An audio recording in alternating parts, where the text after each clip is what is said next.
Puji Tuhan, selamat pagi. Berjumpa kembali dengan saya, Pendeta Nyoman Sumaryana dari Infinity Ministry dalam program Spirit dan Motivasi. Tema kita bulan ini adalah Missio Dei, misi Allah. Apa yang dimaksud dengan misi Allah dalam kehidupan kita? Misi Allah adalah tugas yang dipercayakan kepada orang-orang yang percaya kepada Kristus. Dalam Injil Yohanes pasal yang ke-21 ayat yang ke-15 sampai dengan ayat yang ke-17 itu adalah pesan Tuhan Yesus kepada salah satu orang murid yang bernama Simon Petrus. Dikatakan demikian di ayat yang ke-15 Injil Yohanes pasal yang ke-21, sesudah sarapan, Yesus berkata kepada Simon Petrus, "Simon anak Yohanes, apakah engkau mengasihi aku lebih daripada mereka ini?" Jawab Petrus kepadanya, "Benar Tuhan, engkau tahu bahwa aku mengasihi engkau." Kata Yesus kepadanya, "Gembalakanlah domba-dombaku."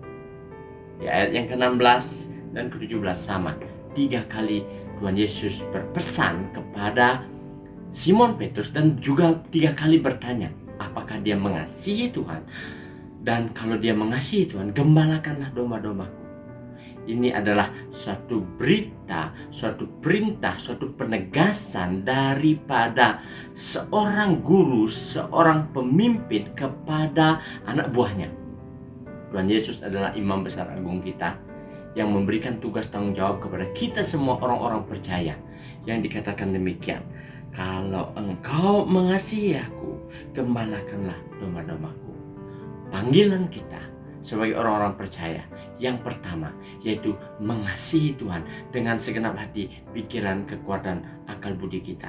Kalau kita mengasihi Dia, yang pasti Tuhan katakan, "Gembalakan domba-dombaku." Begitu banyak orang yang belum mengenal Kristus di luar sana.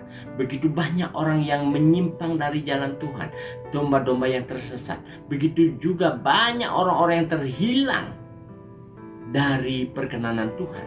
Tugas kita sebagai orang-orang percaya, Missio Dei dalam hidup kita sebagai hamba Tuhan adalah yang pertama, mengasihi Tuhan dengan segenap hati, pikiran, kekuatan, akal budi kita. Yang kedua, yaitu membawa jiwa-jiwa ke dalam kerajaan surga, memberitakan Injil kerajaan surga kepada orang-orang yang belum mengenal Kristus, dan mengingatkan mereka yang letih, lesu, beban berat, yang terhilang dan yang tersesat, bawa mereka kembali ke dalam kerajaan surga. Missio Dei bagi kita yaitu yang pertama, mengasihi Tuhan dengan segenap hati, pikiran, kekuatan, akal budi. Yang kedua yaitu mengasihi sesama, yaitu jiwa-jiwa yang belum mengenal Kristus, jiwa-jiwa yang terhilang, jiwa-jiwa yang tersesat. Maka dari itu, untuk melakukan tugas amanat yang diberikan Tuhan kepada kita, mari dengan semangat yang berkobar-kobar, dengan pimpinan tuntunan Roh Kudus, buka hati. Mari kita terima panggilan Tuhan untuk mengasihi Dia, panggilan Tuhan untuk menjangkau jiwa, untuk membawa jiwa-jiwa datang kepada Kristus. Tuhan Yesus memberkati kita semua. Haleluya, amin.